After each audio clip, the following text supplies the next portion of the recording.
207 CWS Season 2 Part 116. Clara dan Bril duduk di salah satu meja untuk 4 orang. Pikirannya larut, Clara pernah melihat wanita tadi, dan dia yakin akan hal itu. Clara mencoba mengingat wanita tadi, tapi Bril terus saja bertanya padanya. Tak ada pilihan lain, Clara merasa penasaran dengan wanita tadi.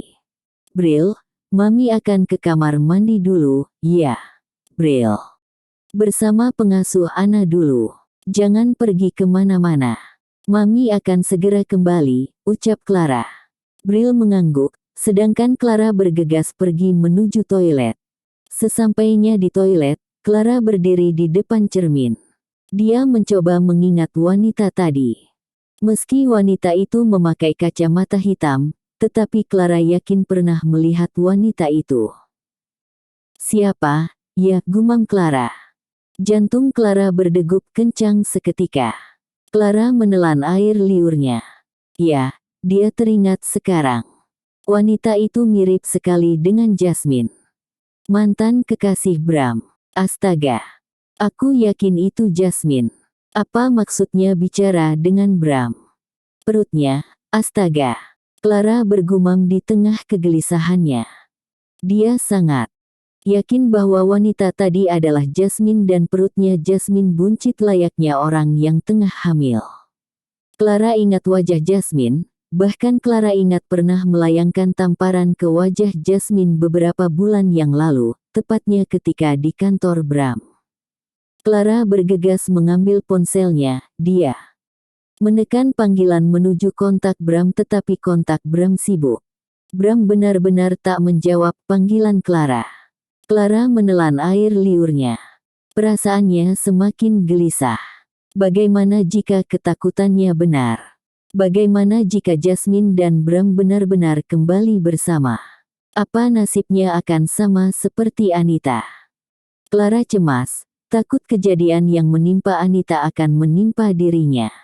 Tentu saja dia takkan membiarkan hal itu terjadi.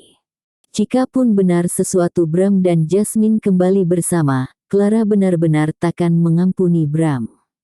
Clara takkan pernah mau melihat Bram lagi. Istri manapun tentu takkan rela berbagi suami dengan wanita lain. Clara tersentak ketika tiba-tiba saja ada panggilan masuk ke ponselnya. Panggilan dari kontak tak begitu penting yang membuat tubuh Clara melemas. Dia berpikir, Bramlah yang menghubunginya. Clara pun mengabaikan panggilan itu dan keluar dari toilet. Semenatar itu, di sisi lain, Bram memang tengah bicara dengan seseorang melalui sambungan telepon. Ya, tak perlu cemas. Kita akan menemuinya ketika aku sudah sampai di Indonesia. Tunggu saja, ya, jangan melakukan hal gila apapun. Ucap Bram memperingatkan. Baiklah, aku akan menunggumu, Bram, ucap seseorang dari dalam telepon. Telepon itu pun berakhir. Bram melihat ada panggilan tak terjawab dari Clara. Dia menekan panggilan menuju kontak Clara tetapi nomor Clara sibuk. Bram pun mengurungkan niatnya dan tak melanjutkan menghubungi kontak Clara. 2 hari berlalu, malam pun telah tiba. Clara terbangun dari tidurnya. Sejak kembali dari butik sore tadi, Clara merasa lelah dan tak sadar tertidur. Clara mengambil ponselnya, dia tercengang melihat jam sudah hampir pukul 9 malam. Clara bergegas keluar dari kamar setelah menyadari tak melihat keberadaan Bram di kamar. Clara bertemu dengan salah satu pekerja di kediaman itu. Apa Tuan sudah kembali? Tanya Clara. Belum, Nyonya. Supir yang menjemput Tuan juga belum kembali. Mungkin, mereka masih di perjalanan. Baiklah, ucap Clara. Perasaan Clara tak tenang. Dia mencoba menghubungi Bram tetapi ponsel Bram tak aktif. Clara cemas, pasalnya dia tahu bahwa Bram akan kembali ke Indonesia. Harusnya, Bram sudah sampai di Indonesia. Setidaknya, Bram mungkin sudah sampai di bandara. Namun, Clara kesulitan menghubungi Bram. Bram benar-benar membuatnya cemas. Clara teringat pada sang supir, memang sudah sejak sore tadi sang supir menjemput Bram ke bandara. Harusnya, supirnya sudah sampai di bandara, bahkan mungkin sudah bertemu dengan Bram dan seharusnya Bram sudah sampai di rumah. Clara pun semakin cemas, mengingat cuaca akhir-akhir ini begitu buruk dan dia pun takut terjadi hal tidak-tidak di tengah perjalanan Bram. Clara menghubungi nomor sang supir, tak lama sang supir pun menjawab teleponnya. "Halo, di mana Tuan? Apa kamu sudah bertemu dengan Tuan? Apa Tuan baik-baik saja?" tanya Clara panik. Sang supir pun mencoba menenangkan Clara dan memberitahukan tentang keberadaan dirinya dan Bram saat ini. Dia memberitahu Clara karena mendengar suara Clara seperti tengah panik. Clara pun diam, dia mendengarkan penjelasan sang supir dengan seksama. "Apa maksudmu? Untuk apa Bram di sana?" tanya Clara bingung. Lagi-lagi sang supir menjelaskan sedang apa tuannya itu saat ini. Di mana kini mereka sedang berada di sebuah gereja. Jantung Clara berdegup kencang, tubuhnya melemas seiring dengan gemetar di tubuhnya. "Apa maksudnya? Apa Bram?" Clara tersentak ketika bergumam, tetapi gumamannya teralihkan ketika mendengar suara sang supir. "Tunggu saya akan ke sana. Jangan biarkan Tuan pulang ke rumah dengan cepat. Apapun yang terjadi, tunggu hingga saya datang, jangan meninggalkan tempat itu," ucap Clara dengan nada bicara penuh penekanan. "Tapi, Nyonya, sudahlah, ikuti saja perintah saya," tegas Clara dan mematikan panggilan tersebut. Clara bergegas bersiap, dia akan menghampiri Bram ke tempat yang sudah sang supir katakan. Mendengar hal itu, Clara semakin gelisah. Rasa gelisah karena takut terjadi sesuatu hal yang buruk pada Bram pun kini berganti menjadi rasa takut jika Bram mengkhianatinya. Entah mengapa, dia kembali teringat pada kejadian di mana dirinya mendengar Jasmine bicara dengan seseorang bernama Bram di telepon. Clara yakin, Bram itu adalah Bram suaminya. Ketika di telepon tadi, sang supir mengatakan bahwa Bram datang ke gereja. Namun, dia tak memberitahukan pada Clara, untuk apa Bram ke sana. Pasalnya, sang supir pun hanya mengantar Bram dan tak tahu menahu tentang tujuan Bram datang ke sana. Namun, berbeda dengan pikiran Clara yang langsung bereaksi. Dia memikirkan hal buruk tentang Bram, tepatnya tentang apa yang akan Bram lakukan di gereja tersebut. Selesai bersiap, Clara bergegas mengambil tasnya dan pergi menuju garasi. Dia mengambil satu buah kunci dengan sembarang tepat di gantungan kunci. Clara menekan tombol uncelok dan mobil yang paling ujung, di mana mobil itu adalah mobil mewah Bram yang jarang sekali dipakai dan hanya menjadi pajangan di garasi. Clara tak peduli lagi, dia takkan memikirkan mobil itu boleh dipakai atau tidak. Clara memang tak pernah memakai mobil itu. Beruntunglah, dia bisa mengemudikan mobil. Setidaknya, dia mengerti tentang cara mengemudikan mobil dengan benar. Clara memasuki mobil tersebut dan bergegas melajukannya menuju gereja yang dimaksud sang supir. Sesampainya di gereja, Clara menghentikan mobilnya tepat di sebuah mobil hitam di mana terlihat Bram berdiri di samping pintu penumpang belakang. Sekilas, Clara sempat melihat ada seorang wanita yang seperti memakai gaun pernikahan memasuki mobil tersebut. Hingga mobil itu melaju meninggalkan area gereja dan Bram berbalik. Pandangan Bram mengarah pada mobil yang Clara tumpangi. Rasanya, dia mengenal mobil tersebut dan begitu melangkah mendekati mobil tersebut, Bram pun terperangah melihat plat mobil. Jelas sekali, dia ingat itu mobil miliknya. Bram mengetuk kaca pintu mobil kemudi, Clara pun keluar dari mobil itu. "Kamu di sini. Sedang apa?" tanya Bram bingung. "Siapa wanita tadi?"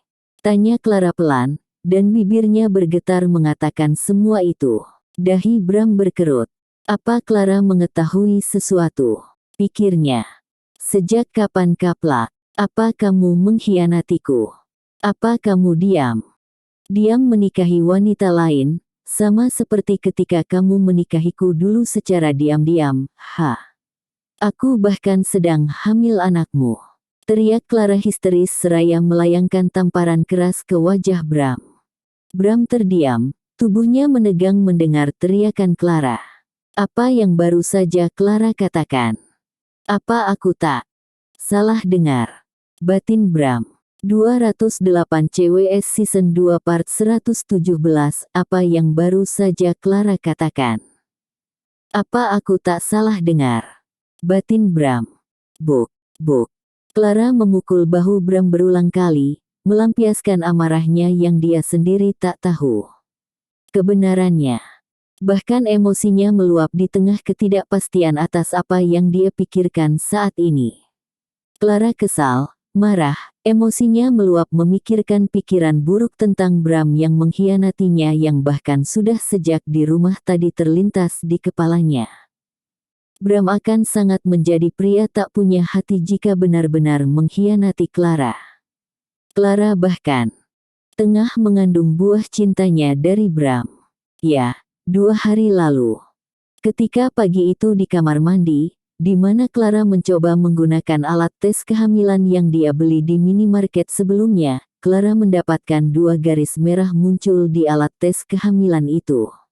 Artinya, Clara memang positif hamil meski belum memeriksakan kehamilannya ke dokter.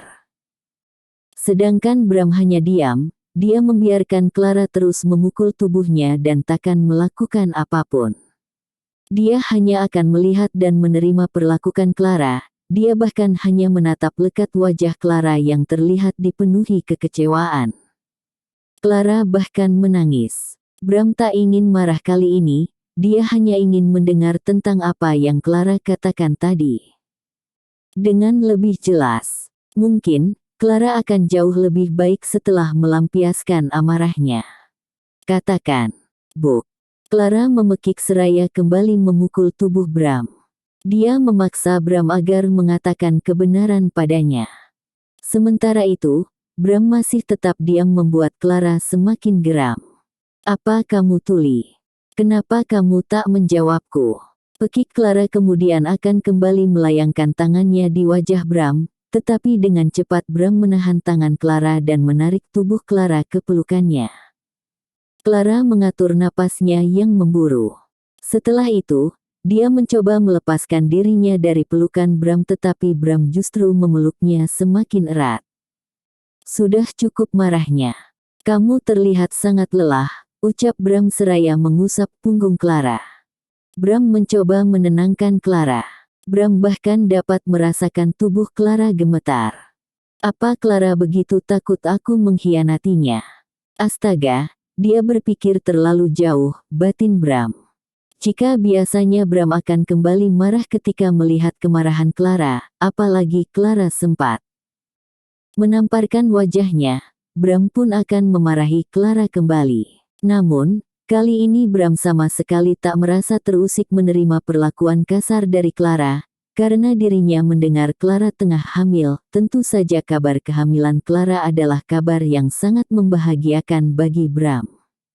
Itulah yang Bram inginkan, di mana Clara kembali hamil anaknya dan Bram pun takkan lagi membiarkan anak itu tak terlahir ke dunia.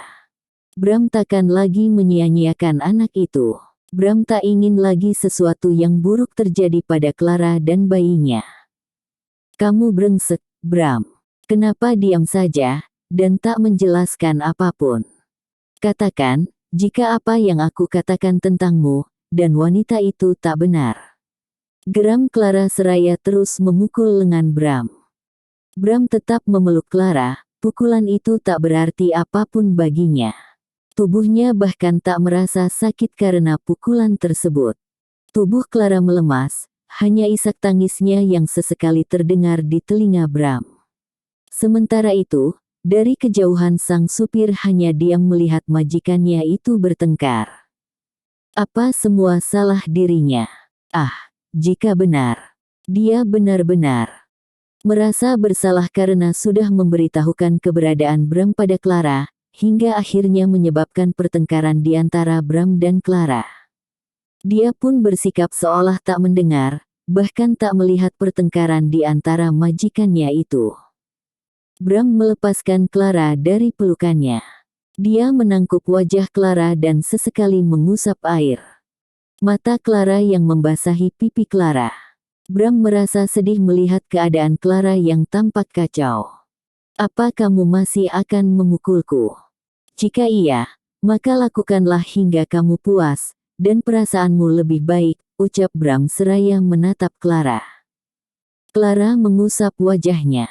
Dia menatap Bram dengan tajam. "Aku bahkan ingin membunuhmu saat ini," geram Clara. Bram menghela napas. Dia mengusap wajahnya dan terkekeh.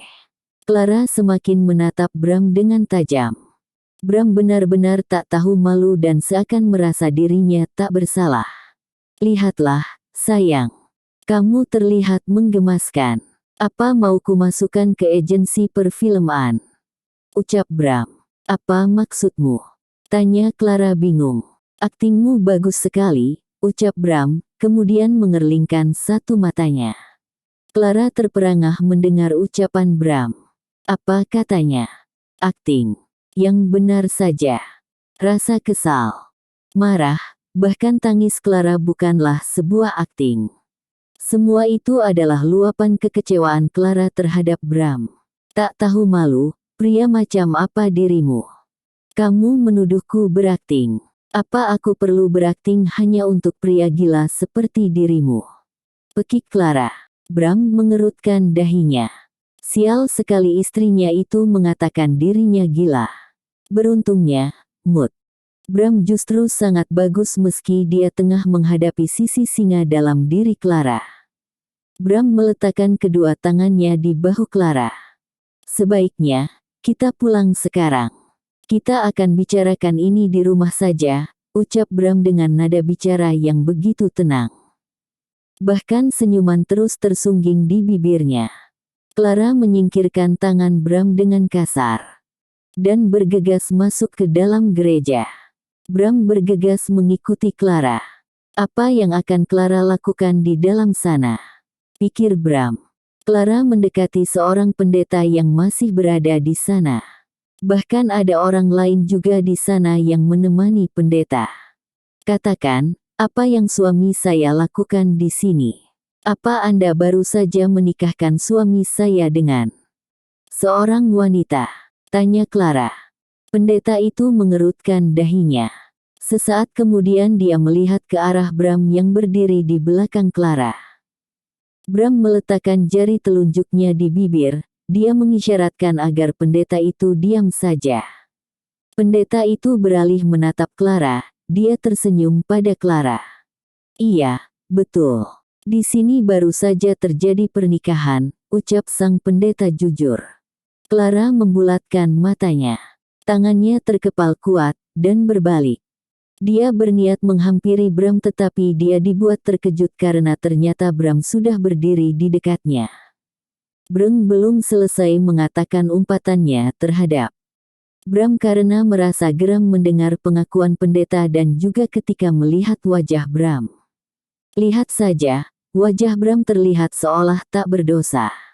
Namun, Clara menghentikan aksinya ketika mendengar seseorang yang berdiri di dekat pendeta mengatakan sesuatu. Setelah itu, Clara pun terdiam. Tubuhnya semakin gemetar, dan pandangannya seolah enggan tertuju pada Bram. Clara enggan menatap Bram dan hanya mengepalkan tangannya. Bram menghela napas. Dia tak mengatakan apapun dan langsung menarik Clara keluar dari gereja. Sang pendeta dan orang yang berada di dekatnya pun hanya diam melihat kepergian Bram dan Clara. Entah bagaimana Bram akan menyelesaikan masalahnya dengan Clara.